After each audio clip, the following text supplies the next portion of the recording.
Assalamualaikum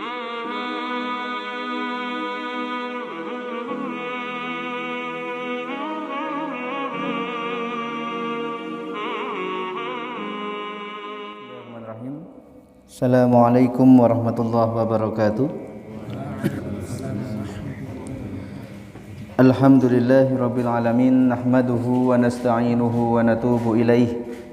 Asyhadu an la ilaha illallah wahdahu la syarika lahu, asyhadu anna Muhammadan abduhu wa rasuluhu la nabiyya wa la rasula ba'dahu, amma ba'd. Allahumma salli wa sallim wa barik ala sayyidina Muhammadin wa ala alihi wa sahbihi ajma'in. Wa fillah rahimakumullah. Kita ingin melanjutkan membaca kitab Sirah Nabawiyah. Terakhir kita sudah membahas tentang bab haji wada'. Jadi haji yang dilakukan oleh Rasulullah SAW yang disepakati setelah hijrah itu hanya satu kali. Di Rasulullah SAW yang disepakati oleh ahli sejarah setelah hijrah itu hanya haji sekali. Sehingga haji itu juga nanti disebut sebagai haji wada'. Wada' artinya apa? Perpisahan. Haji wada'. Nah, yang akan kita baca pada malam hari ini adalah tentang isi dari khutbah haji wada' yang disampaikan oleh Rasulullah SAW. Berarti khutbah ini disampaikan oleh Rasulullah SAW ketika di hari Arafah. Di hari Arafah berarti tanggal berapa Arafah itu? Arafah tanggal berapa? 9 Dzulhijjah. 9 Dzulhijjah itu hari Arafah namanya. Mudah-mudahan kita semua diberikan kesempatan Allah Subhanahu wa taala untuk wukuf di Arafah. Amin. Ketika di Arafah itulah kemudian Rasulullah SAW menyampaikan khutbah beliau di atas unta beliau yang siapa nama unta beliau? Jamal. Bahasa Arab unta Jamal, tapi unta Rasulullah itu punya nama. Apa namanya? Jadi enggak apa-apa kalian punya peliharaan dikasih nama, itu enggak apa-apa. Atau punya benda dikasih nama, enggak apa-apa. Pedangnya Ali apa namanya?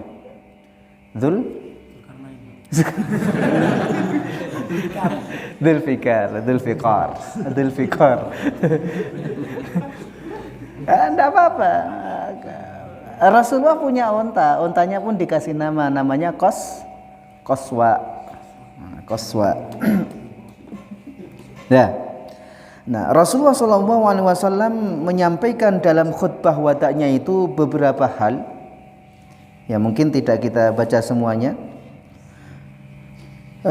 Di antaranya Rasulullah SAW mengatakan, ayuhan nas isma'u qawli fa inni la adri la'alli la alqakum ba'da 'ami hadza bi hadzal mauqifi abada.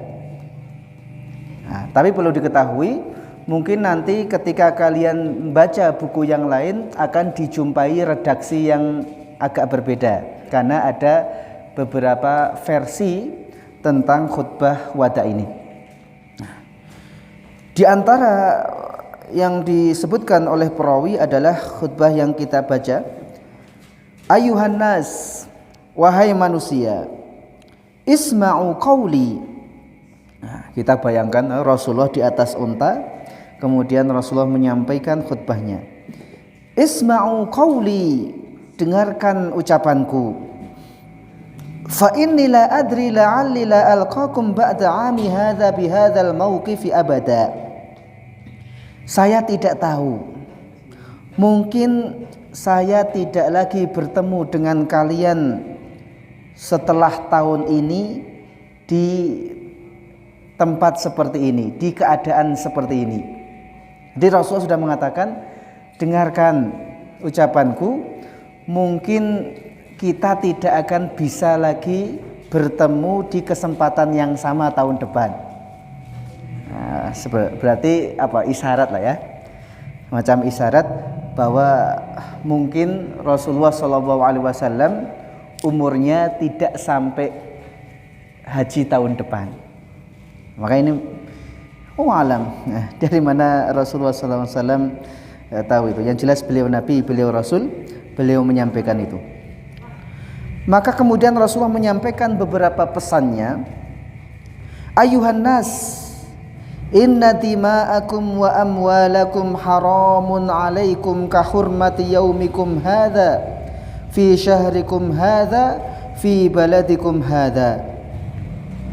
Ayuhan nas, wahai manusia, inna dima'akum, sesungguhnya darah kalian, wa amwalakum, dan harta-harta kalian, haramun alaikum, haram atas kalian, kahurmati yaumikum hadha, sebagaimana kehormatan hari ini, fi syahrikum hadha, pada bulan ini, fi baladikum hadha, di negeri ini.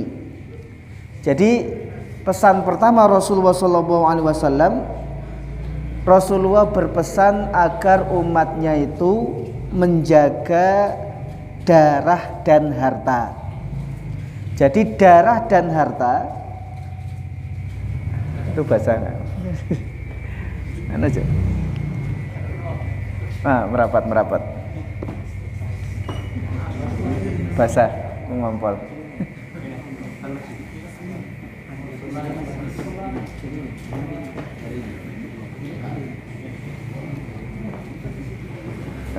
Merapat. Ya. Basah itu.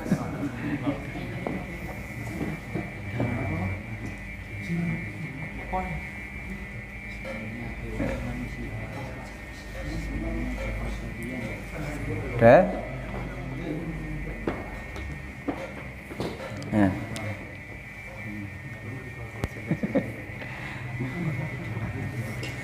Ya, saya ulang. Ayuhan nas, inna dima'akum wa amwalakum haramun alaikum ka hurmati yaumikum hadha fi syahrikum hadha fi baladikum hadha. Wahai manusia, sesungguhnya darah dan harta kalian itu haram, sebagaimana kehormatan hari ini, hari Arafah, fi syahrikum, di bulan Dzul Hijjah, fi baladikum hadza, di tanah haram. Nah, jadi pesan pertama Rasulullah SAW itu adalah berhati-hati dengan urusan darah dan harta. Jangan mudah meneteskan darah atau menumpahkan darah saudara se-Islam. Paham ya? Jadi darah yang tumpah, darah yang menetes dari saudara sesama muslim itu pertanggungjawaban di hadapan Allah Subhanahu wa taala sangat berat. Maka Azwar jangan nanti ngebom sana ngebom sini ya. Ya, korbannya sesama muslim. Padahal pesan Rasulullah itu jaga betul darah sesama muslim. Jangan mudah menumpahkan darah. Atau harta. Rasulullah juga sangat berpesan, hati-hati dengan harta sesama muslim. Jangan sampai kita mengambil yang bukan haknya.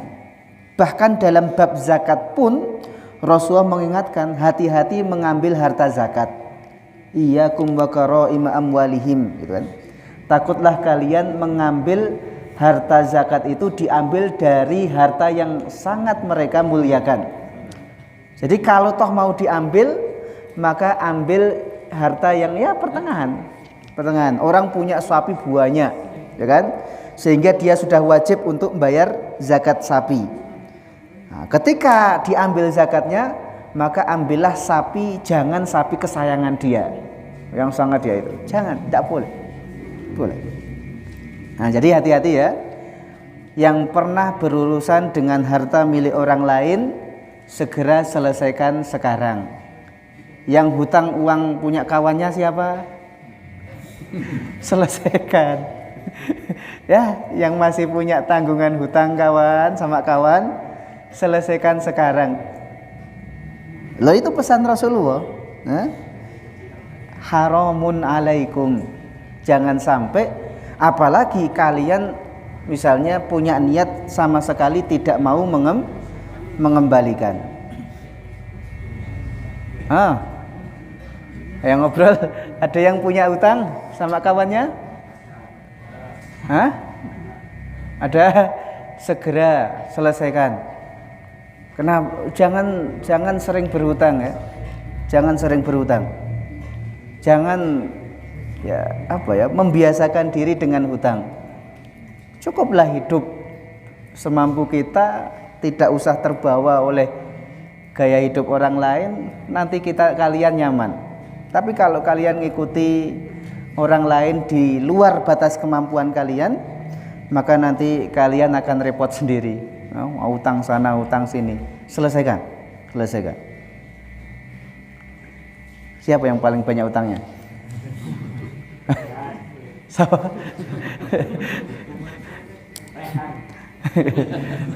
Yohan. Nanti Rehan. Untuk. Nah, jadi hati-hati ya. Pesan pertama itu masalah harta dan masalah darah.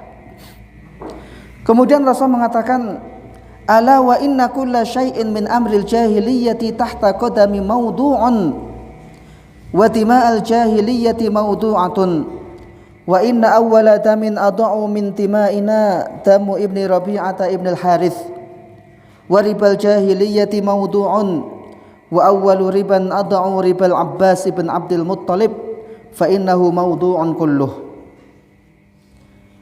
Rasul melanjutkan, semua perkara jahiliyah sekarang diletakkan di bawah telapak kakiku. Hanya perkara-perkara jahiliyah sudah enggak berlaku lagi.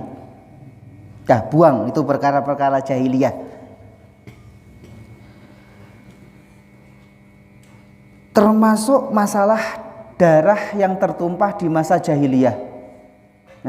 Sudah tidak boleh lagi meminta mengambil sa'r, mengambil darah, dibayar darah. Ketika masa jahiliyah udah itu dianggap selesai. Dan diawali beliau mengatakan, wa inna awwala damin ada'u min tima'ina damu ibni Rabi'ah ibn al-Harith. Dan darah pertama yang saya letakkan itu darah Ibnu Rabi'ah Ibn al-Harith. Ini orang, dia menyusui atau minta wanita menyusui di suku Hudzail, lalu dibunuh di sana pada masa jahiliyah. Harusnya ketika ditumpahkan darah maka kaum berhak untuk menuntut balas. Tapi Rasul mengatakan darah yang tertumpah di masa jahiliyah sudah tidak boleh minta balas. Udah semua dihapus pada masa jahiliyah. Waribal jahiliyati mawdu'un, demikian juga riba jahiliyah sekarang diletakkan, sudah dibatalkan. Wa awwalu riban ad'u ribal Abbas ibn Abdul Muttalib fa innahu mawdu'un kulluh. Dan riba yang pertama kali saya gugurkan itu adalah riba Abbas. Jadi Abbas ibn Abdul Muttalib dulu orang yang senang dengan riba. Nah, itu tidak ada sekarang riba-ribaan, sudah jauhi sejauh-jauhnya perkara riba. Jadi Rasulullah SAW sudah mengingatkan umatnya jangan pernah lagi transaksi dengan riba. Nah, kenapa sekarang kemudian perekonomian kita kacau gitu kan? Karena ekonomi kita dipenuhi dengan riba. Dengan riba. Ya. Masih ingat ya, ada riba nasi'ah, ada riba fadl.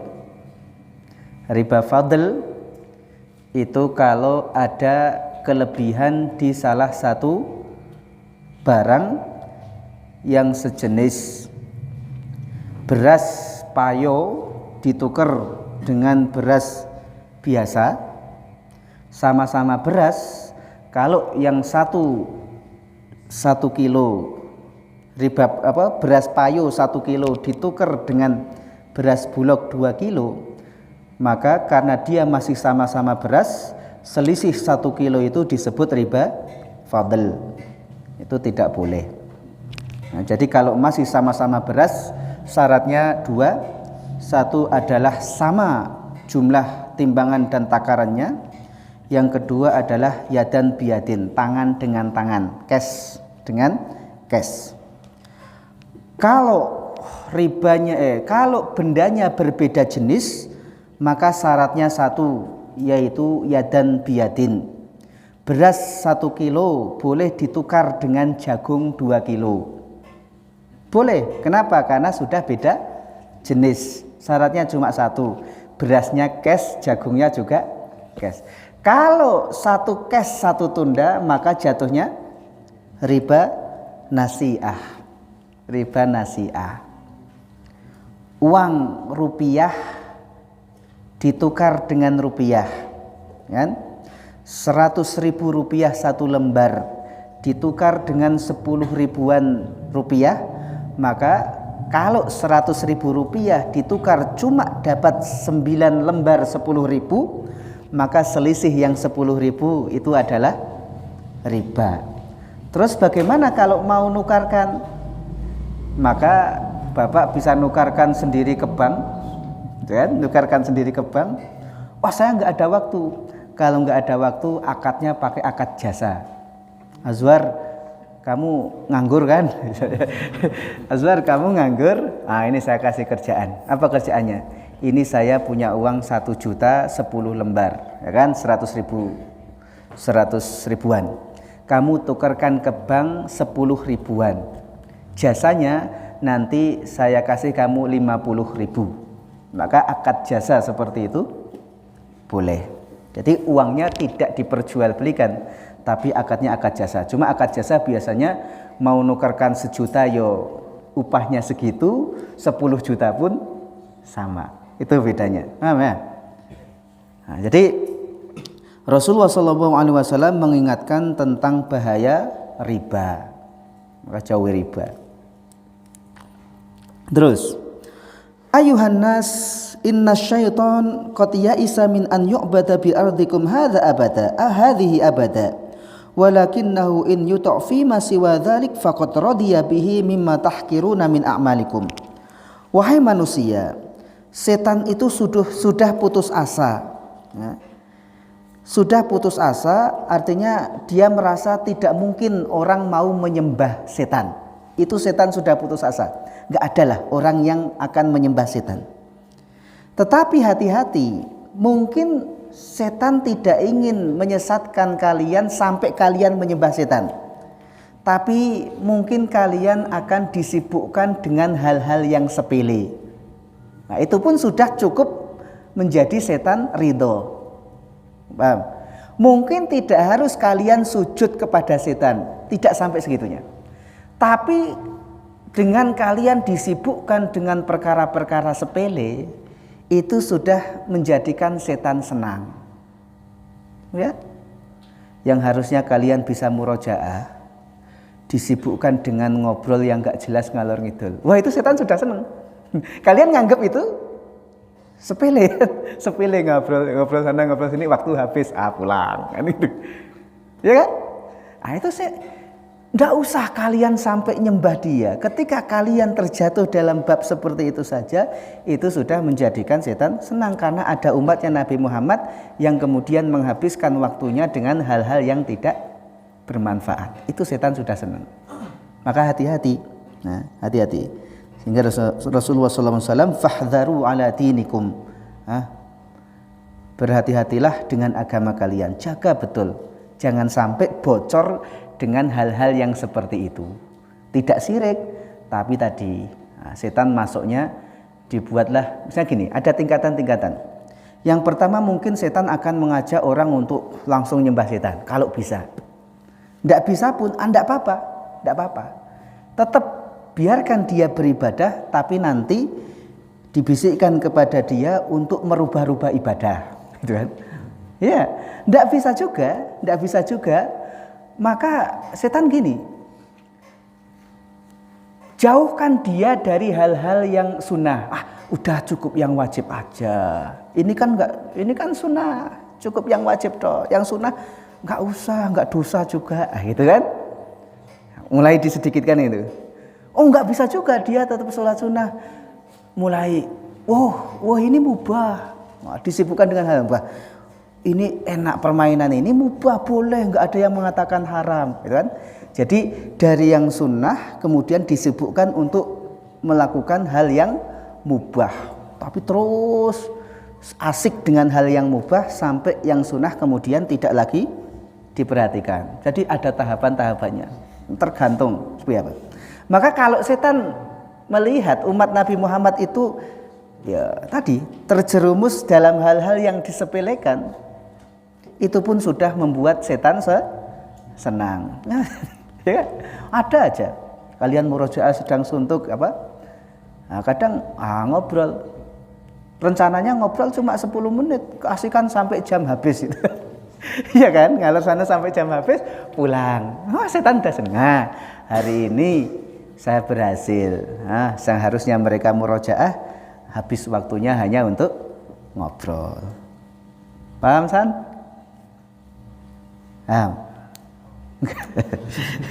Ya, terus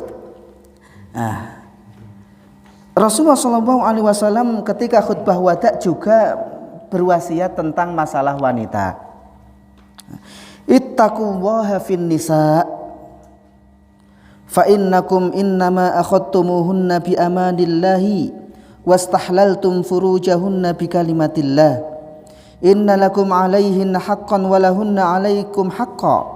Lakum alaihinna alla yuti'na furshakum ahadan takrahunah. Fa in fa'alna dzalika fadribuhunna darban ghaira mubarrih wa lahunna alaikum rizquhunna wa kiswatuhunna bil ma'ruf. Kemudian wasiat Rasulullah juga berkaitan dengan keluarga.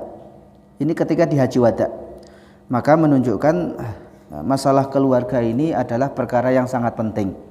Sampai-sampai Rasulullah sebutkan secara khusus ketika Haji Wada.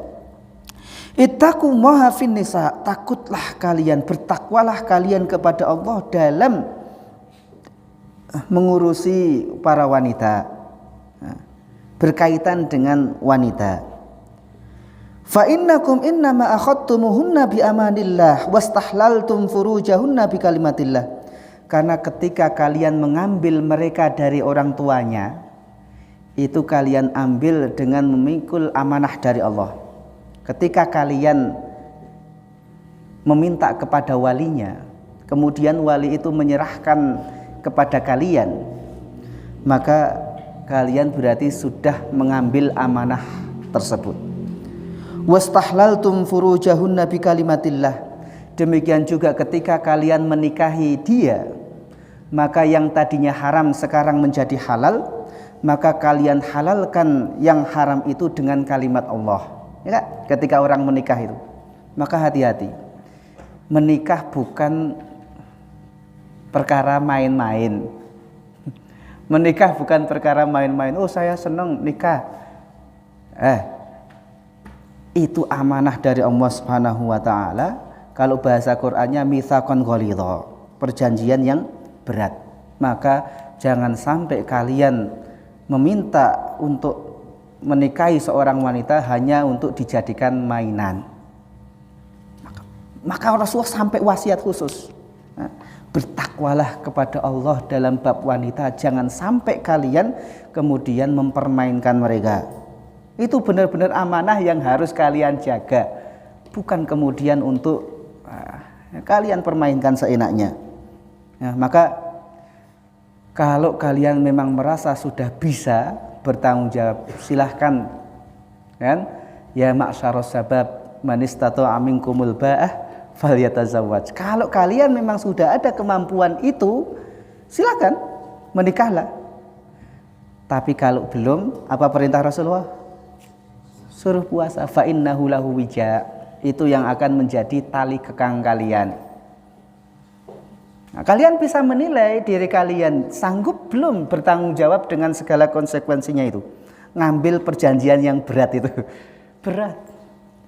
Ya, ketika kita sudah menghalalkan dia, berarti kita sudah siap menanggung segala hal tentang dia. Nah, jadi jangan cuma dibayangkan bulan madunya toh gitu kan.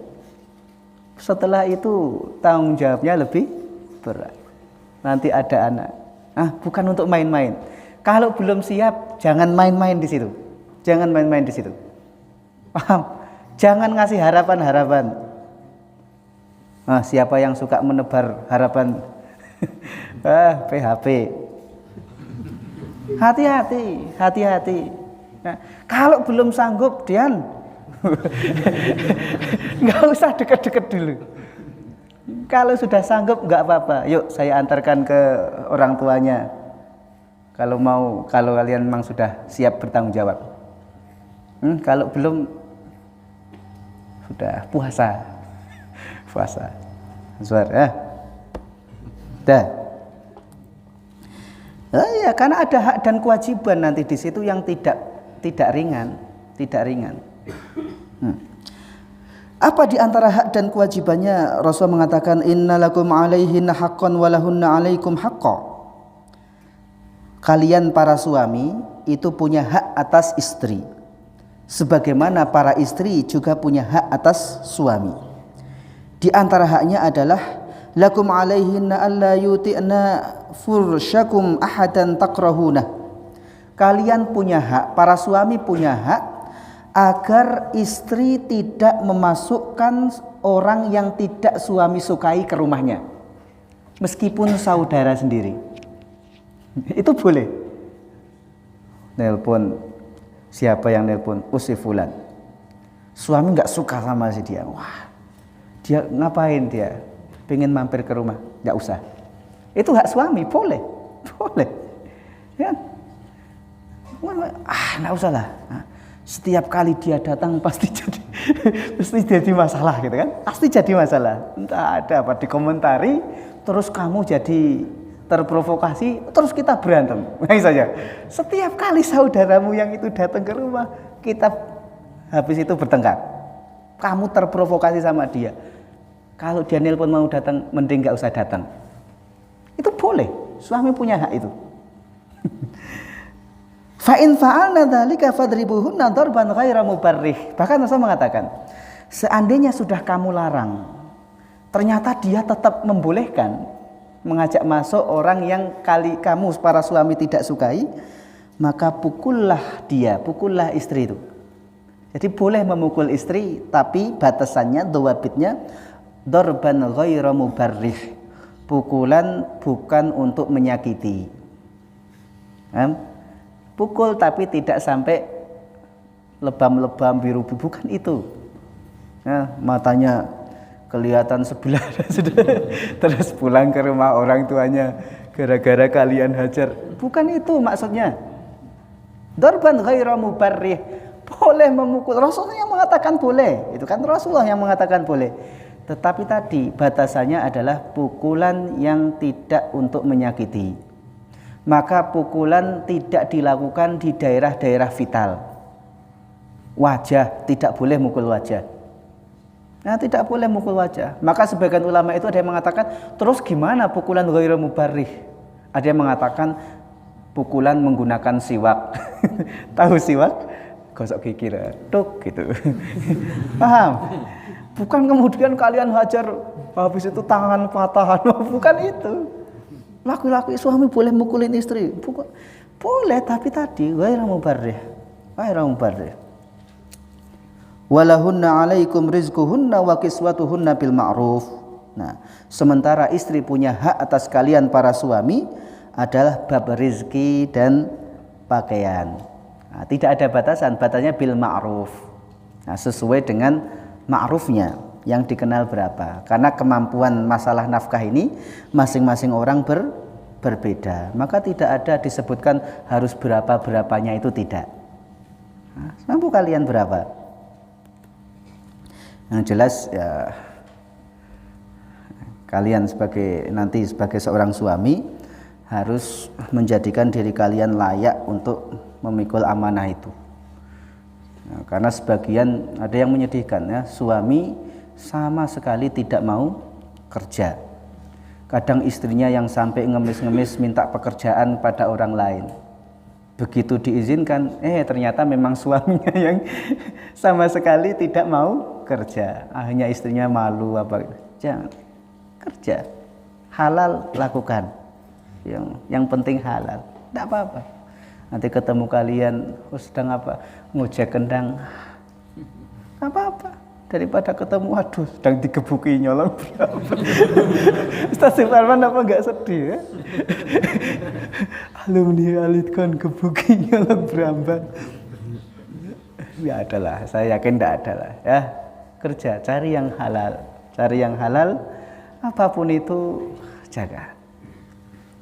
Ya? Nah, terus. Faqilu ayuhan nas qawli fa inni qad balagtu wa qad taraktu fikum ma lan tudillu ba'dahu in i'tasamtum bihi kitabullahi wa sunnata rasulih. Wahai manusia, pahami ucapanku. Aku telah menyampaikan kepada kalian.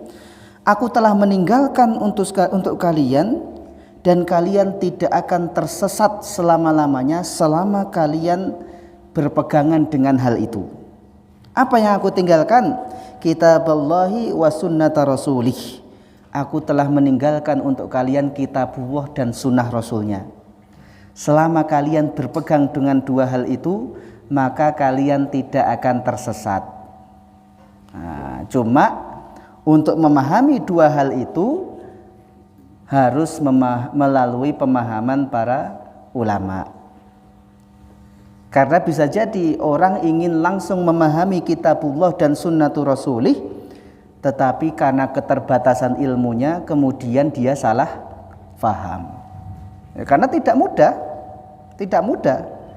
Nah, ada kaidah-kaidah yang harus difahami sehingga wallahu a'lam bishawab, yang paling selamat adalah memahami kitabullah dan sunnah Rasulullah itu melalui pemahaman para ulama salaf dulu, pemahaman para sahabat ya. Kalau hanya melalui pemahaman kita itu rawan tersesat. Maka dulu pernah saya sampaikan, ada seorang anak muda yang kemudian datang mengatakan, mendebat syekhnya, syekh ternyata air kencing itu tidak najis. Anak muda, air kencing tidak najis? Iya, ada di mana hadis dalilnya? Ada dalam Sahih Bukhari. Oke, tolong bacakan hadis itu. Kok ini masa dari ulama dulu sampai sekarang mengatakan air kencing najis, kok kamu mengatakan air kencing tidak najis? Maka kemudian dibacalah hadis tersebut. Ternyata dia keliru dalam memahami hadis. Jadi hadis itu ternyata diceritakan Rasulullah SAW memangku anak kecil, ada anak kecil lalu dipopong oleh Rasulullah, kemudian fabala alaihi, maka ia mengencinginya. Difahami oleh anak muda itu, anak kecil itu diambil oleh Rasulullah lalu dikencingi oleh Rasulullah yang ngencingi anak kecil. Kalau seandainya najis kata dia, maka tidak mungkin Rasulullah kok ngencingi anak. Berarti karena Rasulullah mengencingi anak bayi itu berarti menunjukkan air kencing tidak najis. Oh, itu. Kamu salah dalam memahami. Fabala alaihi, yang kencing itu bayi itu. Bayi itu yang digendong Rasulullah kencingnya mengenai Rasulullah. Namanya bayi kencing wajar, bukan kemudian Rasulullah kencingi. Gimana? Nah, itu kadang seperti itu. Nah, maka kadang kalau dia mencoba untuk memahami dengan keterbatasannya, apalagi dia tidak punya ilmu, alat untuk memahami itu, jangan coba-coba. Bahkan kadang maknanya bisa bertolak belakang. Suatu ketika ada seorang yang masuk ke barisan musuh sendirian. masuk ke barisan musuh sendirian, mengobrak-abrik barisan musuh. Lalu para mujahid yang lain berkomentar, wala tulqu bi aidikum ilat tahlukah, surat apa itu? Janganlah kalian mencampakkan diri kalian ke dalam kebinasaan. Jadi ayat itu dipakai untuk nyetempel saudaranya yang masuk ke barisan musuh sendirian. Maka ditegur oleh para sahabat, jangan. Kami tahu di mana ayat itu turun. Justru ayat itu turun ketika kami meletakkan senjata-senjata kami ya tidak berjihad, maka ayat itu turun. Wala tulqu bi aidikum ilat tahlikah. Justru itu teguran. Ketika kalian meninggalkan jihad, maka kalian sedang mencampakkan diri kalian ke dalam kebinasaan. Kadang jangan mudah ambil ayat ini setempelkan untuk saudara muslim yang sana. Ayat ini diambil untuk stempel sana. Tidak seperti itu. Tidak seperti itu. Apalagi kalau sudah didasari dengan motivasi tidak senang. Nah, itu kadang sudah tidak objektif lagi. Jadi comot ayat sana, ayat sini untuk nyetempel saudaranya. Padahal ayat itu kadang berbicara untuk orang-orang kafir misalnya. Ya kan? Nah, tapi diambil oleh dia, kemudian digunakan untuk menghukumi saudara seiman. Nah, itu kan bahaya. Itu bahaya. Nah. Terus. Ya ayuhan nas isma'u wa ati'u wa in umiru alaikum abdun habasyiyyun mujadda' ma aqama fikum kitaballahi ta'ala. Wahai manusia, dengarkan dan taati. Meskipun yang menjadi pemimpin kalian adalah seorang budak Habasyah yang pesek. Ya, kalian wajib dengar, wajib taat meskipun yang memimpin kalian itu seorang budak Habasyah, Ethiopia, yang pesek, tapi ma aqama fikum kitaballah, selama dia menegakkan kitabullah. Itu kan nanti yang jadi permasalahan, kapan batasan kita tetap taat. Ariqaukum tolong hati-hati, perhatikan budak-budak kalian. At'imuhum mimma ta'kulun waqsuhum mimma talbasun. Beri makan mereka seperti yang kalian makan. Berilah mereka pakaian sebagaimana kalian berpakaian. Wa in ja'u bidzanbin la turiduna an taghfiruh fabi'u ibadallah wa la tu'adzibuh.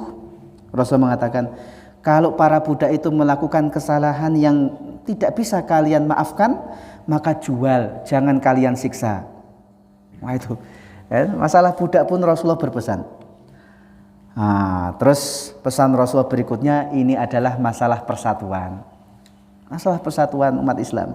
Ayuhan nas isma'u qawli wa'kiluh ta'lamunna anna kulla muslimin akhun lil muslim wa annal muslimina ikhwatun fala yahillu limri'in min akhihi illa ma a'tahu an tibi nafsin minhu fala tadlimunna anfusakum Allahumma hal balagh. Rasul mengatakan, kalian tahu sesungguhnya setiap muslim itu adalah saudara bagi muslim yang lain.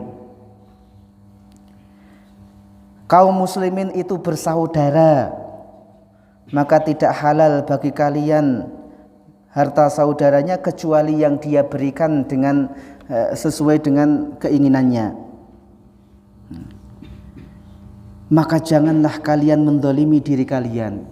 Kita sama muslim, ketika kita zalim kepada orang muslim yang lain, sama saja kita sedang mendolimi diri kita. Nah, itulah yang terjadi sebelum Salahuddin Al-Ayyubi membebaskan Yerusalem, Baitul Maqdis. Umat Islam saat itu bahkan mereka saling menumpahkan darah di masjid-masjid karena perbedaan pendapat. Ketika umat Islam terpecah belah seperti itu, maka Allah Subhanahu wa taala cabut itu kekuasaan umat Islam dari Yerusalem.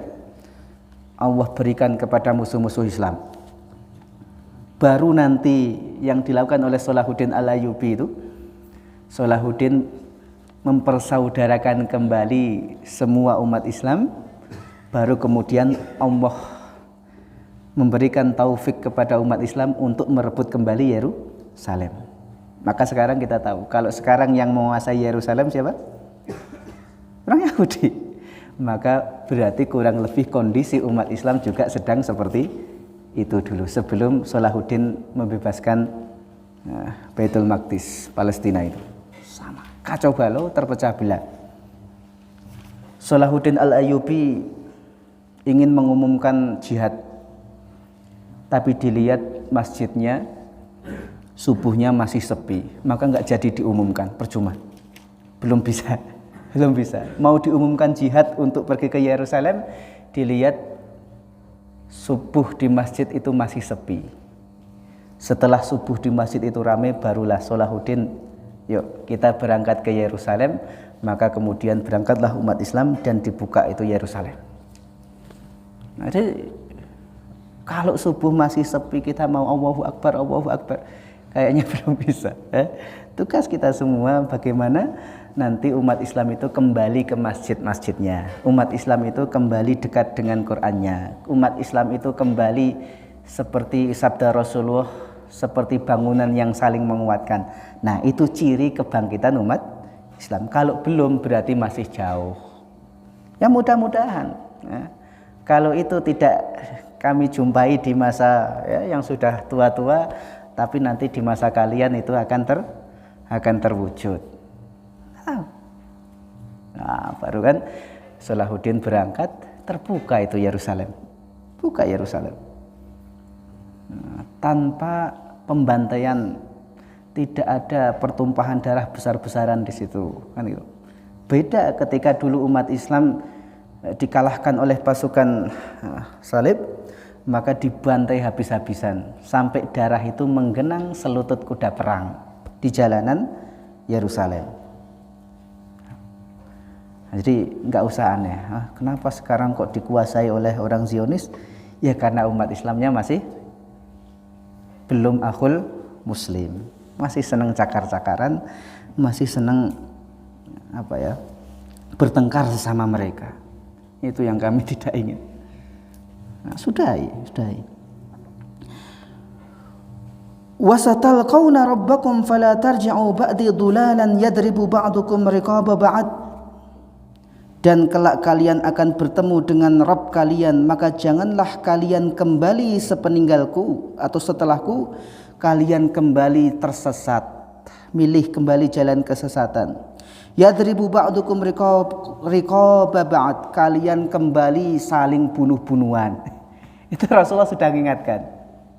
Jangan kalian umatku itu nanti setelah aku wafat kalian saling berbunuh-bunuhan satu dengan yang lain. Mungkin Rasulullah tahu lah nanti kan? Maka sedih kan ketika kita melihat umat Islam yang satu menumpahkan darah umat Islam yang lain. Kalau bukan darahnya, kehormatannya yang ditumpahkan, kan itu. Kehormatannya yang dijatuhkan. Sampai apa? Semua itu ada tanggung jawab berat di sisi Allah Subhanahu wa taala.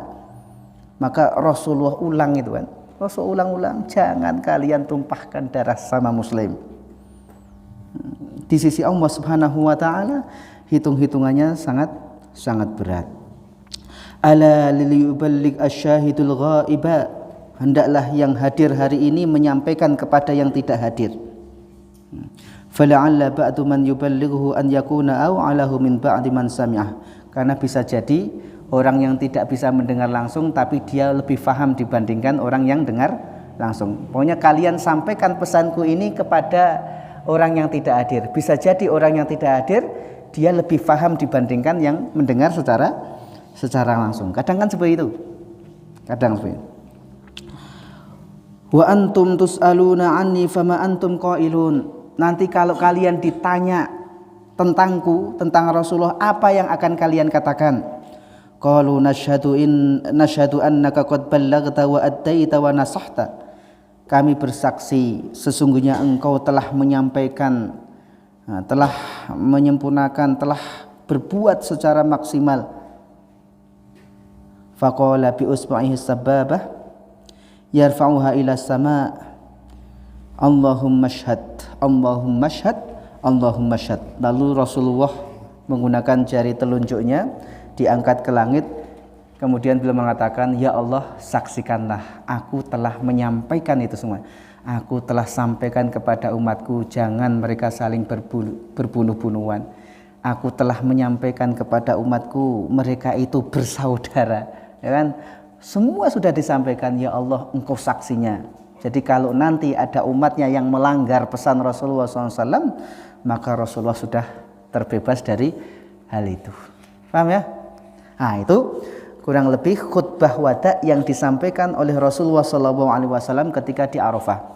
Mungkin nanti ketika kalian baca kitab yang lain akan dijumpai redaksi yang berbeda, karena memang ada berbagai macam riwayat. Itu tidak masalah.